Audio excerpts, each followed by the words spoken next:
அஸ்ஸலாமு அலைக்கும் வரஹ்மத்துல்லாஹி வபரகாத்துஹு. கண்ணியமானவர்களே, நடந்து முடிந்த 2026 தமிழ்நாட்டினுடைய சட்டமன்ற தேர்தலுடைய முடிவுகள் பலருக்குமே ஒரு அதிர்ச்சியாக, பலருக்கு புரியாத புதிராக, பலருக்கு சந்தேகமாக, இப்படி பலருக்கும் பலவிதமான எண்ணங்கள் ஓடிக்கிட்டே இருக்கும். நிறைய நபர்கள் தங்களுக்கு பட்ட அந்த கருத்துக்களை எல்லாம் சமூக வலைதளங்களில் எழுதுகிறாங்க, பதிவிடுறாங்க, பகிர்ந்து கொள்கிறாங்க. இதெல்லாம் ஒரு பக்கம். இந்த உம்மத்துக்கு இந்த தேர்தலில் நிறைய படிப்பினைகள் இருக்குது, பாடங்கள் இருக்குது. பொதுவாகவே நடக்கக்கூடிய ஒவ்வொரு நிகழ்விலிருந்தும், நகரக்கூடிய ஒவ்வொரு நகர்விலிருந்தும் படிப்பினை பெறுபவன் தான் முஃமின், பாடம் பெறுபவன் தான் முஃமின். அந்த அடிப்படையில் இந்த தேர்தல் நமக்கு முதல்ல ஒரு விஷயத்தை கற்றுக் கொடுத்துருக்கு. முதல் பாடம் என்ன அப்படின்னு சொன்னால், நம்மள நிறைய நபர்கள் என்ன நினச்சி வச்சுருக்காங்க, அரசியல் என்பது எப்போதுமே சமநிலையில் இருக்கும். ஆனால் அது தவறு. அரசியல் எப்போதும் சமநிலையில் இருக்காது. அரசியலில் எப்போதும் எப்படி வேண்டுமானாலும், எப்போ வேண்டுமானாலும், எப்படி வேண்டுமானாலும் மாற்றங்கள் வரலாம். பல நேரங்களில் நாம் எதிர்பார்க்காத அளவிற்கு பெரிய பெரிய மாற்றங்கள் வரலாம். நான் ஒருத்தருக்கு ஓட்டு போடுறேன், ஒருத்தரை தேர்ந்தெடுக்கிறேன் அப்படின்னு சொன்னால், அவர் எனக்கு பிடிக்கிற மாதிரி ஒரு நல்ல ஆட்சியை கொடுத்தால் நான் மறுபடியும் அவரை தேர்ந்தெடுப்பேன். இல்லை, அவருடைய கடமைகளில் ஏதாவது குறை வச்சுட்டாரு, சரியாக செயல்படலை, தன்னுடைய பொறுப்புகளை சரியாக நிறைவேற்றலை அப்படின்னு சொன்னால், நான் அடுத்த தடவை ஓட்டு போடுவேனா? போட மாட்டேன். இப்போ மக்களுடைய மன ஓட்டமும் மக்களுடைய அந்த எதிர்பார்ப்புகளும் ஒரே மாதிரி இருக்காது, சமநிலையில் இருக்காது. இப்போ முதல் பாடம் என்ன? அரசியல் எப்போதும் சமநிலையில் இருக்காது. மாற்றங்கள் என்பது அரசியலில் இயல்பு தான். ரெண்டாவது, நம்ம யோசிக்க வேண்டிய விஷயம் ஒன்று இருக்குது. ஒவ்வொரு தடவையும் எந்த கட்சி ஆட்சிக்கு வந்தாலும் அந்த கட்சி ஆட்சி அரியணையில் அமர்வதற்கு பெரிய ஒரு காரணமாக, மிக முக்கியமாக காரணமாக இருப்பவர்கள் சிறுபான்மை மக்களாகிய நாம் தான்.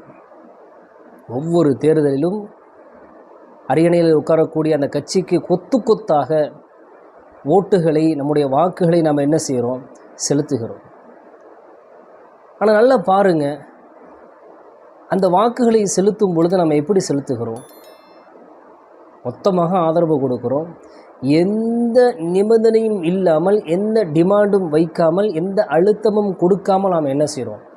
ஒவ்வொரு தடவையும் இலவசமாக ஆதரவு கொடுக்குறோம். அல்லது ஏதாவது ஒரு நிர்பந்தத்திற்காக வேண்டி, வேறு வழி இல்லை, இவங்களுக்கு போட்டு தான் ஆகணுன்றதுக்காக வேண்டி நம்ம என்ன செய்கிறோம்? இப்படி தான் நாம் ஒவ்வொரு தேர்தலையும் நாம் செஞ்சுக்கிட்டே வரோம். நம்முடைய பங்களிப்பின் மூலமாக ஒவ்வொரு கட்சிகளும் ஆட்சிக்கு வர்றாங்க, ஆட்சி செய்கிறாங்க, போகிறாங்க, வர்றாங்க. இப்படி தான் ஒவ்வொரு வருஷமும் நான் செஞ்சுக்கிட்டே இருக்கோம். இந்த இடத்துல நாம் யோசிக்க வேண்டிய ஒரு விஷயம் இருக்குது. இப்படி வரக்கூடிய ஒவ்வொரு கட்சிகளுக்கும் நாம் இலவசமாக அல்லது ஒரு நிர்பந்தத்தின் அடிப்படையில் நாம் ஆதரவு கொடுக்கும் பொழுது, அரசியலில் நாம் எந்த இடத்துல இருக்கோம்? அதிகாரத்தில் நாம் எந்த இடத்துல இருக்கோம்? அரசியல்லையும் அதிகாரத்துலேயும் நாம் அடுத்த கட்ட நகர்வை நோக்கி நம்ம நகர்ந்துட்டோமா அப்படின்னா இதுவரைக்கும் இல்லை. இப்போ வரைக்கும் நாம் அரசியலில் அனாதையாகத்தான் இருக்கோம். அரசியலில் தனித்து விடப்பட்டு இருக்கோம். நம்மளால் வரக்கூடிய எந்த அரசுக்கும் ஒரு அழுத்தம் கொடுக்க முடியல. எந்த ஒரு கட்சியிலும் நம்மளால் டிமாண்டு வைக்க முடியலை. என்ன காரணம்? எங்கே பலகீனம் இருக்குது? அந்த பலகீனம் நம்மகிட்ட தான் இருக்குது. சொல்லலாம், இன்றைக்கி யார் யாருக்கோ நேற்று வந்தவனுக்கெல்லாம் அத்தனை சீட்டு கொடுக்குறாங்க, நமக்கு கொடுத்தா என்ன அப்படின்னு நம்ம என்ன செய்யலாம்? அடுத்தவர்கள் மீது ஏதாவது குற்றம் சொல்லலாம். ஆமாம், அப்படி இப்படி அப்படிலாம் சொல்லலாம். ஆனால் முதல் பலகீனமே நம்மகிட்ட தான் இருக்குது. ஒரு விஷயத்தை புரிஞ்சுக்கிறணும். இந்த உம்மத்தினுடைய ஒத்துழைப்பு இல்லாமல் யாரும் ஆட்சி அமைக்க முடியாது அப்படின்னு நம்ம எல்லோரும் விளங்கி வச்சுருக்கோம். ஆனால் அரசியல் களத்தில் நாம் ஒற்றுமையாக இருக்கோமா அப்படின்னு பார்த்தா இல்லை. நாம் தான் சொல்கிறோம், நம்முடைய ஒத்துழைப்பு இல்லாமல், நம்முடைய உதவி இல்லாமல் யாரும் ஆட்சி அமைக்க முடியாது. சொல்லப்போனால் இப்போ ஒரு விசித்திரமான ஒரு விஷயமும் நடந்திருக்கு. என்னென்னா, ஆட்சி அமைப்பதற்கு தான் நம்மளுடைய ஓட்டுகள் தேவைப்பட்டுச்சு. ஆனால் இப்போ ஒரு கட்சி எதிர்க்கட்சி ஆகுவதற்கு கூட நம்மளுடைய உதவி தான் தேவைப்படுது. நடந்து முடிந்த அந்த எலெக்ஷனுடைய அந்த முடிவுகள் அன்னைக்கு நம்ம பார்த்தோமா இல்லையா? ஆளும் கட்சியாக இருந்தவர்கள் எதிர்க்கட்சியினுடைய அந்தஸ்தை இழந்து 3வது இடத்திற்கு தள்ளப்பட்டாங்க. மதியம் வரைக்கும் அப்படி தான் இருந்துச்சு. ஆனால் மதியத்துக்கு மேலே தான் கிழமை மாறுச்சு. 3வது இடத்தில் இருந்தவர்கள் 2வது இடத்திற்கு, எதிர்க்கட்சியினுடைய இடத்திற்கு வந்திருக்கிறார்கள். அதற்கு மிக முக்கியமான காரணம் சிறுபான்மை சமூகமாகிய நம்முடைய ஓட்டு தான். இது மிகை அல்ல, இதான் உண்மை. அப்போ நாம் இப்படி சொல்லுகிறோம். ஆனால் அரசியல் களத்தில் நாம் ஒற்றுமையாக இருக்கோமா பார்த்தா இல்லை. இன்றைக்கி ஒற்றுமைன்னு பேசினாலே பல பேர்த்துக்கு பிடிக்க மாட்டேங்குது, பல பேர்த்துக்கு போர் அடிக்குது. என்ன எப்போ பார்த்தாலும் ஒற்றுமைன்னு பேசிக்கிட்டு போய் ஆக வேண்டிய வேலையை பாருங்கள் அப்படின்னு ஒரு விதமான சலிப்பு தட்டுது. இது மிகப்பெரிய ஆபத்து. அது நமக்கு மட்டுமல்ல, நம்முடைய வருங்கால சந்ததிகளுக்கும் பெரிய ஆபத்து, ஒட்டுமொத்த உம்மத்துக்கும் ஆபத்து. வாத்தசிமோ பிஹபிலில்லாஹி ஜமீஅன் வலா தஃபர்ரகு. அல்லாஹ் சும்மா சொல்லலையே. அல்லாஹுடைய ஒற்றுமை என்கிற கயிற்றை நீங்கள் பற்றி பிடித்து கொள்ளுங்கள், ஒன்று சேர்ந்து பற்றி பிடித்து கொள்ளுங்கள். வலா தஃபர்ரகு, நீங்கள் பிரிந்து விடாதீர்கள் அல்லாஹ் சொல்கிறான். எது வரைக்கும் நம்ம அல்லாஹுடைய கயிற்றை நாம் பற்றி பிடித்து கொண்டிருப்போமோ அது வரைக்கும் தான் அல்லாஹுடைய உதவி கிடைக்கும். அல்லாஹுடைய உதவி கிடைச்சிச்சுன்னா நாம் யாரும் எதிர்பார்க்க தேவையில்லை. யாருடைய உதவியும் யாருடைய தெய்வதாட்சணையும் நாம் எதிர்பார்க்க தேவையில்லை. அப்போ எப்போ அந்த கயிற்றை விடுறோமோ, எப்போ சிதறுகிறோமோ அப்போது அல்லாஹுடைய உதவி இருக்காது. அப்போ இந்த உம்மத்து என்ன செய்யும்? யாருடைய உதவியும் எதிர்பார்த்து நிற்கும். இன்றைக்கி அப்படி தான். இஸ்லாத்தில் இல்லாத இயக்கங்கள் கிடையாது. நிறைய இயக்கங்கள், நிறைய அமைப்புகள், நிறைய கட்சிகள், நிறைய கொடிகள் எல்லாம் இருக்கட்டும். அதன் மூலமாக நீங்கள் சமூக சேவைகளை செய்யுங்கள், களப்பணி ஆற்றுங்கள். அதையெல்லாம் நான் குறை சொல்லலை, தாராளமாக செய்யுங்க.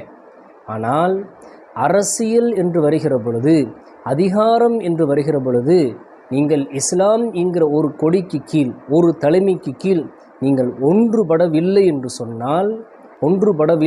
சொன்னால் நன்றாக கவனத்தில் வைத்துக் கொள்ளுங்கள். இந்த உம்மத்து அரசியலில் கடைசி வரைக்கும் அனாதையாகத்தான் இருக்கும். ஒரு கட்சிகிட்ட போய் நாம் எந்த டிமாண்டும் வைக்க முடியாது, எந்த அழுத்தமும் கொடுக்க முடியாது. 10 பேர் 10 கட்சியோட 10 லெட்டர் பேடோட 10 கொடியோடு போய் நின்றா அவன் எப்படி கொடுப்பான்? அவனுக்கு எப்படி ஒரு உறுதி வரும்? அவனுக்கு எப்படி ஒரு நம்பிக்கை வரும்? அவனுக்கு தெரியுது நாம் சிதறி இருந்தால் எப்படிப்பட்ட பலகீனம்னு அவன் விளங்கி வச்சுருக்கான். ஆனால் நம்முடைய பலகீனம் நமக்கு தெரிய மாட்டேங்குது. இன்றைக்கி நடைமுறை என்பது, இன்றைக்கி உள்ள சூழ்நிலை என்பது, அது குறிப்பாக இளைஞர்களுக்கு மத்தியில் அரசியல் சம்பந்தமான விழிப்புணர்வு என்பது உருவாகிருச்சு. ஒரு பெரிய அரசியல் எழுச்சி உண்டாயிருச்சு, அது மட்டும் தெரியுது. ஆனால் என்ன ஒரு கவலையான விஷயம், அந்த அரசியல் எழுச்சியும் அந்த அரசியல் விழிப்புணர்வும் வெறுமனவே ஒரு அர்த்தம் இல்லாத ஒரு திரை கவர்ச்சிக்கு பின்னால் சினிமா மோகத்திற்காக அது பலி கொடுக்கப்பட்டு இருக்கிறது தான் கவலையான விஷயம். அப்போ நாம் இதுக்கு மேலேயே நாம் ஒன்றும் சேரலைனா, தயவு செய்து இங்கே இயக்க தோழர்கள் இதை பார்த்தால் அல்லது கட்சி அபிமானிகள் பார்த்தால் தயவு செய்து யாரும் கோபித்து கொள்ள வேண்டாம். அல்லாஹ்வுக்காக வேண்டி, இந்த மார்க்கத்திற்காக வேண்டி நீங்கள் உண்மையிலேயே இஹ்லாஸோடு நீங்கள் சேவை செய்கிறீர்கள் என்று சொன்னால், அது உண்மை என்று சொன்னால், அல்லாஹ்வுக்காக வேண்டி குறைஞ்சபட்சம் இந்த தேர்தல் சமயங்களிலாவது, அரசியல் களத்திலாவது உங்களுடைய கட்சி வேறுபாடுகளை கடந்து, வேற்றுமைகளை கடந்து, அல்லாஹ்வுக்காக வேண்டி எல்லாவற்றையும் ஒதுக்கி வைத்துவிட்டு நீங்கள் இஸ்லாம் என்கிற ஒரு கொடியின் கீழ் நீங்கள் ஒன்று சேருங்கள். இந்த உம்மத்தை ஒன்று சேர்க்க வேண்டிய வேலை இருக்குது. இளைஞர்கள் எல்லாம் என்ன செஞ்சுக்கிருக்காங்க? ஏதோ அவன் கண்ணுக்கு பட்டதெல்லாம் அவனுக்கு அது சரியான அரசியல்னு தெரியுது. அர்த்தமில்லாத அரசியலெல்லாம் ஒரு மாற்றத்திற்கான அரசியலாக பார்க்குறான். அப்போ அவனுக்கு சரியான அரசியல் எது என்பதை கற்றுக் கொடுக்க வேண்டிய ஒரு கால சூழ்நிலையில் நாம் இருக்கோம். இதுக்கு மேலேயும் நீங்கள் ஒன்று சேரலை அப்படின்னு சொன்னால் கண்டிப்பாக நன்றாக ஞாபகத்தில் நினைவில் வைத்து கொள்ளுங்கள். சமுதாய தலைவர்கள், சமுதாயத்தில் பொறுப்பில் இருப்பவர்கள் யாரெல்லாம் இருக்கிறார்களோ அவர்களெல்லாம் நன்றாக நினைவில் வைத்து கொள்ளுங்கள். இதுக்கு மேலேயும் நாம் அரசியல் களத்தில் ஒன்று சேரவில்லை என்று சொன்னால் இந்த உம்மத்தை கூறு போடுவதற்கு, இந்த உம்மத்தை கடித்து கபலீகரம் செய்வதற்கு நிறைய ஓநாய்கள் வெளியே காத்துக்கிட்டு இருக்கு.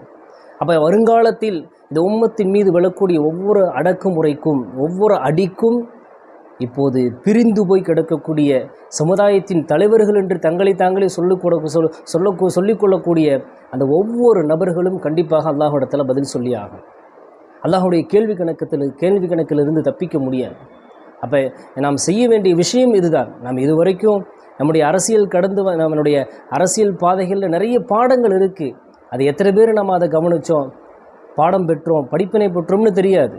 இனிமேலாவது ஒரு போர்க்கால அடிப்படையில் நாம் அரசியல் களத்தில் நமக்கான பங்கையும் நமக்கான அதிகாரத்தையும் நாம் பெற வேண்டும் என்று சொன்னால் வேற்றுமைகளை எல்லாம் கலைந்து நாம் ஒன்று சேருவதை தவிர்த்து இங்கே வேறு வழி எதுவும் இல்லை என்றுதான் சொல்ல வேண்டும்.